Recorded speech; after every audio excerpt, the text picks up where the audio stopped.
BI5 The Cycle of Ignorance. The Process Church of the Final Judgment.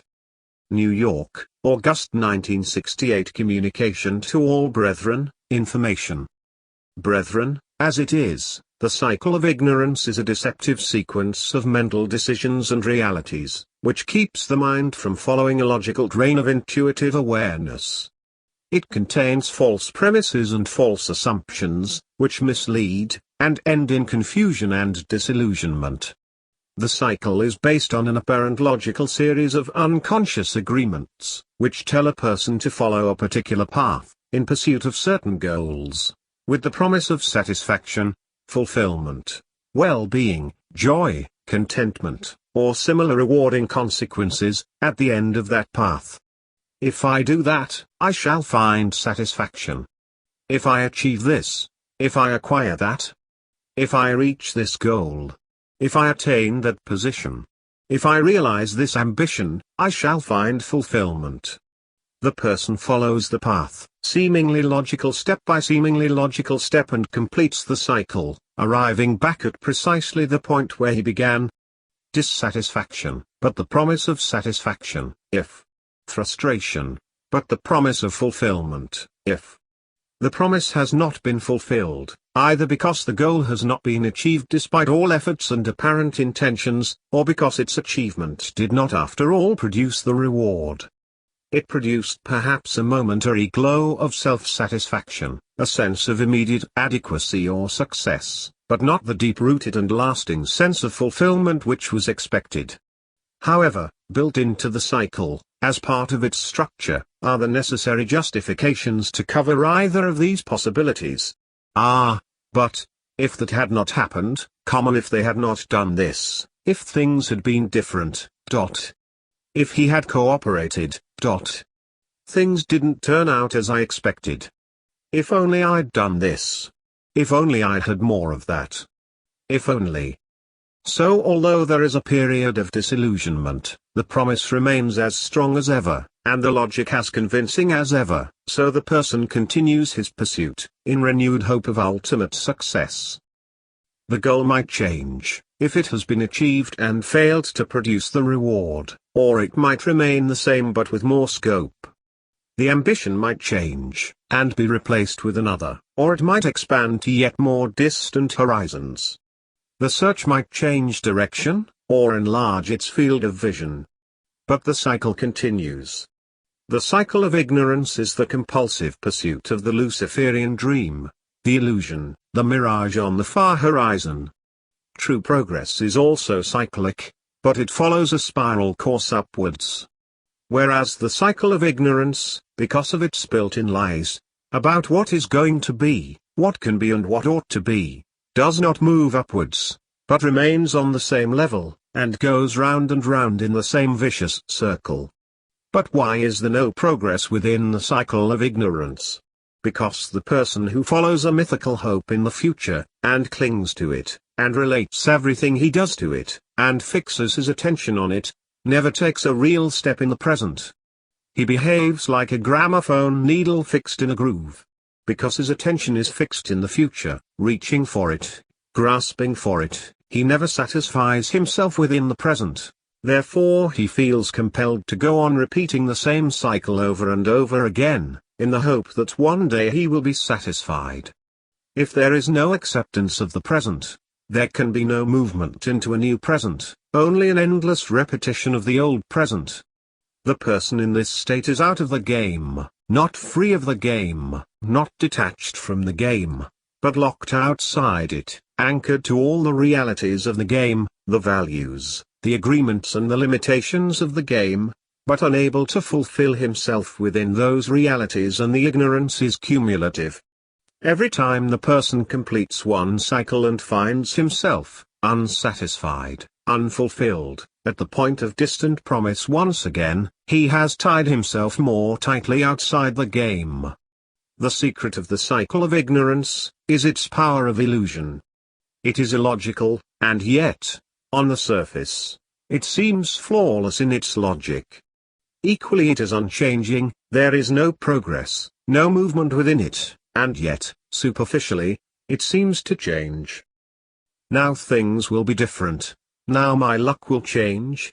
Now I'll find what I'm looking for, says the prisoner of the cycle, convinced that he has brought about a basic change in his situation, which will give him the satisfaction he seeks.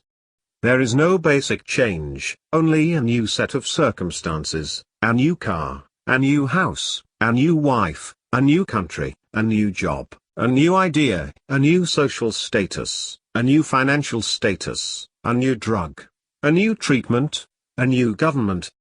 His problems are the same. His needs are the same. His lacks are the same. His compulsions are the same.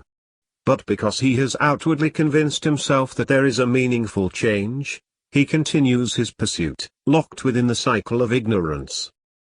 The cycle of ignorance is a fantasy world, no logic, but the illusion of logic, no change, but the illusion of change.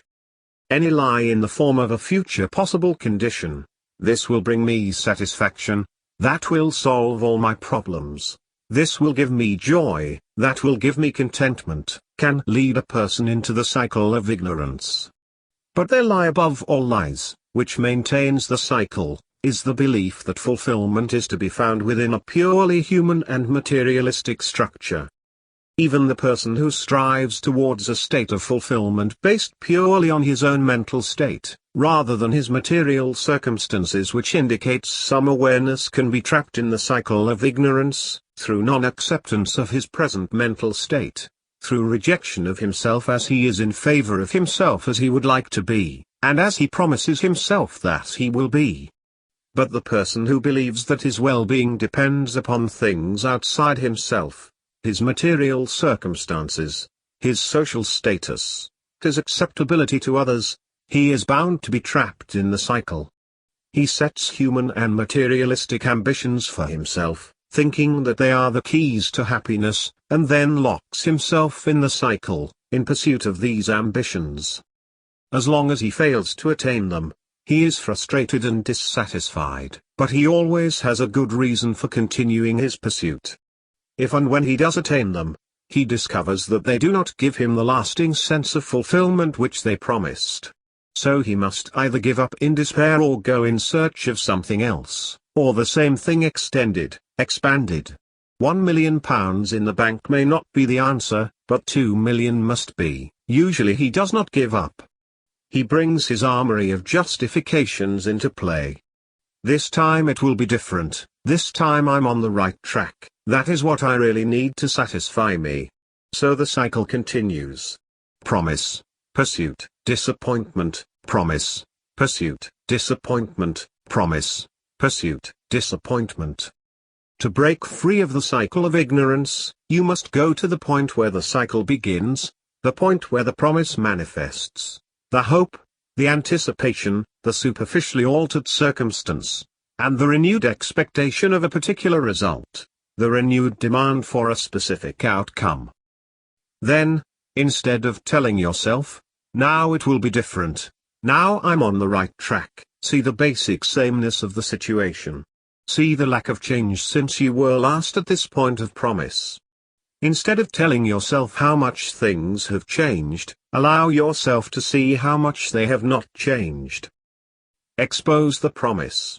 Invalidate it. See the lie. Invalidate the hope. Silence the protest. Invalidate the expectation and the demand, instead of validating all of them, as you have done each time around the endless cycle, thereby fixing yourself all the more tightly within its confines. Locked in the cycle of ignorance, your attention is so firmly fixed on the promised reward of fulfillment, and the particular goal or ambition which you have identified with that reward, that you can see little else with reality. And each time you complete the cycle, goal or no goal, but without receiving the promised reward, you increase the power of your fixation on it. This is the power of failure, when you are in compulsive pursuit of success. It creates a sense of failure, and then another, and each additional sense of failure forces you to fix more of your attention on the promised but elusive dream. Imagine gambling on a 50-50 chance, and losing, then staking double the amount in order to cover your loss, and losing again, then double again, and again losing, and so on, always doubling and always losing. That is the cycle of ignorance. Only by detaching from the promise, and from the demand of its fulfillment, by accepting what is, instead of agonizing yourself in a futile demand for what might be, or should be, or apparently could be, but is not, can you detach from the cycle of ignorance. Bring your attention from out there, in a future fantasy land, back to in here, now, the situation as it is. But the longer you have continued to pursue the fantasy, the more difficult it is to detach from it. The more you have already invested in your dream, the harder it is to abandon it. Not only would you be invalidating the aims and ambitions which you have mistakenly linked with the dream, but also, all the time and energy, which you have expended in your fruitless pursuit of them. This is so, both consciously and unconsciously. A person who has spent many years with his sights set on becoming wealthy, because he has decided that therein lies the secret of happiness, has quite consciously invested time and energy, on a practical level, in order to achieve this end. The longer he continues to fail, the harder it is for him to abandon his ambition. To do so would seem to make worthless all that he had invested. And even if eventually he succeeds, for the same reason, how can he admit that being wealthy does not give him the satisfaction he expected? Instead, he must go on amassing more and more wealth, in the futile hope that one day it will. Equally, a person who has quite unconsciously expended quantities of mental and physical energy and again time of course in building an image of superiority for himself, because that, for him, seems to be the secret of ultimate success, finds it hard to give up, and accept himself as he really is. Again, unconsciously, he clings to the value of all that mental and physical effort, reluctant to brand it, wasted in pursuit of a myth. In the cycle of ignorance, a person digs himself in deeper with every circuit he completes. It is the perennial rut, easy to slide into, but progressively harder to get out of. And although the nature of the cycle is, by definition, an unchanging state, a static situation, ultimately it is a downward spiral. Because time is not static. The universe is not unchanging. And if we are not going forwards with time, then we are going backwards. If we are not expanding with creation, then we are contacting. If we are not rising, then we are falling. Which is why the rut becomes deeper, at every turn of the cycle of ignorance. The downward spiral of blame and hostility, is a perfect example of the cycle of ignorance.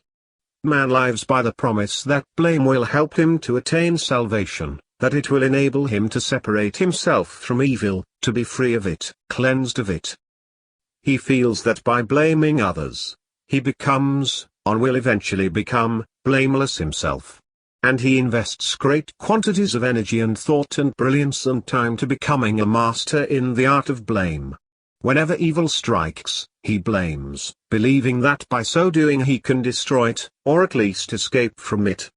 He never does either, but each new situation is different enough on the surface, to convince him that, this time, blame will work.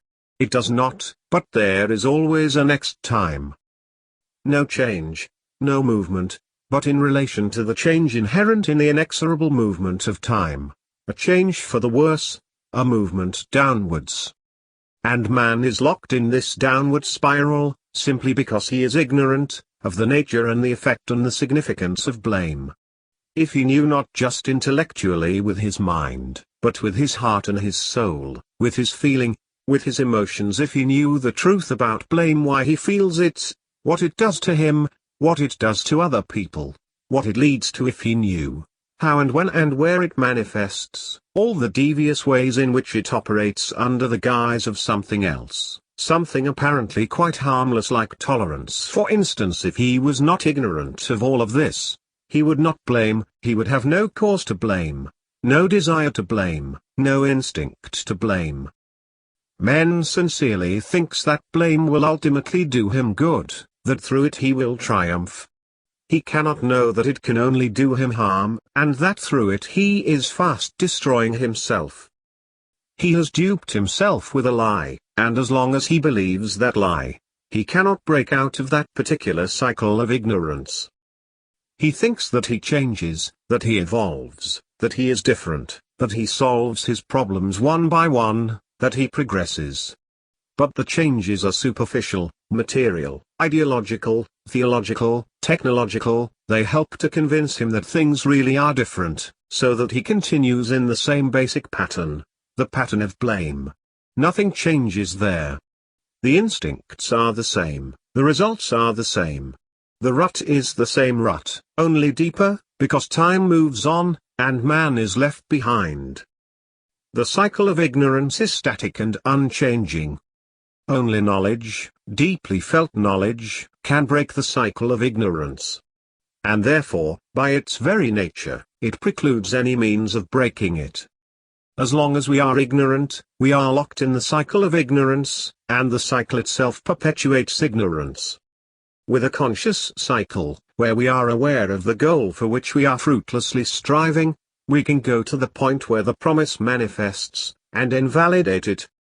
With an unconscious cycle, such as the spiral of blame by which humanity imagines it is reaching towards blamelessness, we can learn the universal law, and use that knowledge in order to break free. But to be free altogether of the pattern of the cycle, seems impossible, as long as there is any ignorance at all in us. So it seems. But there is a secret. There is a way to be free of it. And the way lies in the true nature of acceptance. If you can realize for yourself the truth that the only validity is the present, and totally feel and know the reality of this, then you will have no difficulty in breaking free of the cycle of ignorance. In the present, only the present is valid. Now, only now is meaningful. The past is finished, done. It has validity inasmuch as it has created and led to, brought about and culminated in, the present. That is its validity. That is its part in the present. To bring it otherwise into the present, is invalid. To stand it in front of the present, and evaluate now on that basis, is a lie, and an invalidation of the true nature of both past and present. It is as though you contemplate sitting in a cane chair. If you evaluate the chair as it is, and recognize that the previous state and nature of the cane is valid only inasmuch as it led to the making of the chair, as it is, then you are seeing the chair clearly, and if it seems to you strong and well made, you sit on it. If on the other hand it seems to you weak and insecure, you do not sit on it. But if, although the chair as it is, seems strong, you picture the frail nature of cane in its natural state, and you set this in front of the chair in your evaluation, and you think to yourself, cane, as it grows, could never bear the weight of a human body. It's too fragile, and you evaluate the reliability of the chair with this in mind, then your assessment is invalid. Whatever you do is based on a distorted image. By all means use your past experience, in order to understand the nature of the present. But do not let it diminish or change the importance of the present. Do not let the past trap the present, and distort your vision of it. The past is finished and done. The future, on the other hand, is not yet with us. It is in the hands of destiny. It has a validity, inasmuch as it will become the present, but now, it is not. To stand it in front of the present, and evaluate the present on that basis, is as invalid as it is to do the same with the past.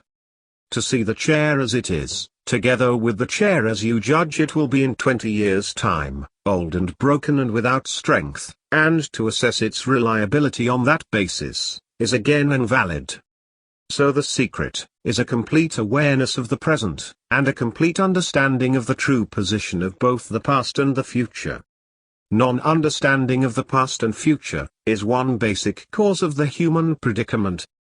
Past and future are the two sides of the eternal conflict of the human mind, because it is the images of the past, and the images of the future, the memories of the past, and the expectations of the future, that are brought into the present by the mind, and the present is assessed and evaluated with these in front of it. They are not used, relevantly and meaningfully, they take precedence. So the present becomes a conflict, regret of the past and fear of the future, against justification of the past and hope for the future. And behind and between and beneath and within the great mass of images that go to make up this seething conflict, the pure and simple clarity of the present, as it is lost. We should not forget the past, nor should we refrain from looking with anticipation into the future. Memories of the past, lessons and experiences from the past, are not themselves wrong or destructive. They are, on the contrary, often a necessary part of our understanding and experience and assessment of the present. To see the present clearly, we must often relate it to certain relevant aspects of the past. For example, to assess the cane chair, we shall need our past experience of chairs to help our assessment. Similarly, hopes, aims, visions and speculations of the future are not themselves destructive. They also are often a necessary part of our awareness of the present, particularly in the matter of making plans and decisions. To decide and to act properly in the present, we must often use our judgment of what the future might hold. But we should not allow either our memories or our anticipations to cloud our vision of the present, only to enhance it. We should not allow them to distort our awareness of the present, to relegate it, to displace it, to reduce its importance, or to take precedence over it. And the criterion is this. If the past or the future becomes a subjective influence on the present, instead of simply an objective adjunct, then it will distort or displace it. In the present, we know by what we feel, and to know the present we must feel the present. Feelings about the past and the future can only confuse and mislead. If they are there, allow them, feel them, don't hide from them, but recognize them for what they are, unreliable and irrelevant to what is. Feelings are only valid in relation to what is. When they emerge in relation to what was or what might be in the future, they can serve only to cloud the issue. Feel the present. See the past and the possible permutations of the future, whenever it is appropriate. But feel the present. If you find yourself feeling the past or the future, don't fight it, but simply recognize that to that extent you live in the past or the future, and therefore out of the present, and therefore out of the game. To resist it, to try to suppress it, will serve only to strengthen its hold on you. But to recognize it, and accept it, as another aspect of what is, within you, is the first step towards breaking its hold and being free of it. So do not discard your memories. Use them. But recognize that when memories become vain regrets or nostalgic longings, or the basis of bitterness, blame, rejection, disappointment and despair, if we give them validity, they will lead us into the cycle of ignorance. And do not abandon your anticipations. Use them. But equally recognize that when anticipations become empty promises, desperate longings, agonized obsessions, or frustrated ambitions, if we give them a validity, they too will lead us into the cycle of ignorance. The secret is an understanding of the true significance of the present, despite all images of past and future. If we can see these images, live with them, accept them, use them as they should be used, and yet relate our entire selves, our emotions, our attitudes, our responses and our reactions, with reality, to the present, then we are free of the cycle of ignorance. The goals on which you have fixated your attention are compulsive subjective images of the future, clouding your vision of the present. Invalidate such images of the future as being a significant part of the present, and you invalidate those goals. And the time and energy which you have already spent in futile pursuit of those goals, constitute a whole series of obsessional images of the past, also clouding your vision of the present. Invalidate such images of the past, and you invalidate the burden of importance of all that time and energy. And if you are, at this moment, fixed in a cycle of ignorance, with a specific conscious ambition, which you have identified with the attainment of ultimate satisfaction, and which gives you pain, because you cannot bring it into the present and transform it from a fantasy into a concrete reality, Then go to the point where the ambition is most real to you, where you feel it most strongly, the hope of it, the desire for it, the promise of it, the demand for it, the frustration of not having achieved it. Look hard at it. Look hard at that goal, that obsessional image of the future. See it clearly, know it well. Assess its value, in terms of its meaning and significance, in terms of its actuality. Then turn the coin over. Fears are the opposite of goals.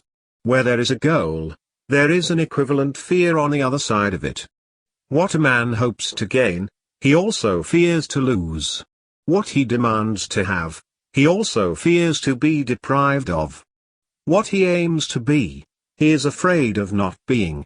Where he desperately wants success, he is equally desperately afraid of failure. So when you have looked at the goal, the ambition, the demand, the hope, look at the fear on the other side as well. Look at the opposite image of the future, the image of failure. See that clearly too, know that well. And assess the value of that, in terms of its meaning and significance, in terms of its actuality. Look at your fantasies, your images of the future, both the black side and the white side. Then, when you have made them as real as you can make them, look back into the past. Look hard at all the time and energy you have spent trying to achieve the goal, and at the same time trying to avoid not achieving it. Look at the images of the past which relate to that simultaneous hope and fear. See them as clearly as you saw the images of the future. And assess their value, in terms of their meaning and significance, in terms of their actuality. Then, having seen the past and the future, and having allowed the full extent and reality of their images to come upon you, having given them their full scope, having brought them into the present, as far as it is possible to bring them, look at now. See what is. Know what is. See it as it is, and know it as it is, not as it was, not as it will be, not as it could have been, if. Not as it might still be, if. But as it is. Then, what has been in the past, can be left behind in the past, truly left behind, not pushed aside because it is unacceptable, but discarded, because it has been accepted. And what might be or might not be, what could be or could not be, what should be or should not be, in the future, can also be left, in the future, truly left, not ignored as too much to hope for, or shut out as too terrible to think about, but discounted, because compulsive hopes and ambitions and demands have been seen to be irrelevant, the worthless counterparts of fear and hopelessness. All this can be dismissed, in favor of the intense reality, the actuality, and the significance, of what is now. The human mind is composed of images of past and future. As long as we are submerged within the conflicts of the mind, we shall see the present, and therefore assess and respond to the present, only through a murky haze of irrelevant images. When we know the truth of the present, the past and the future, know it and feel it, as a reality for ourselves, then we are above the conflicts of the mind, and free of the cycle of ignorance. Time is our enemy, only if we stretch our attention from one end of it to the other. But if the whole of us is in the present, allowing the past existence only inasmuch as it has created the present, and allowing the future existence only inasmuch as, instant by instant, it will become the present, then time is on our side. And the present demands so little, because it is so small, while the past and the future are vast and unwieldy, and demand far more than any of us has to give. If we serve the present, our existence is a constant living. If we serve the past and future, our existence is an eternal dying. The great step, the great demand, is that we should break the chains that bind us to the endless agony of past and future, so that we can step free into the joy of service of the present. Slavery is pain, freedom is joy. And yet, to break from slavery into freedom, demands all the courage and endurance which a being has to muster. The secret is there. The door stands open, but only for those who have the courage to go through it. For those who have that courage, the rest is simple, Because outside of the vast and overwhelming territory of what was and what will be, is only the tiny instant of what is. So be it. Robert.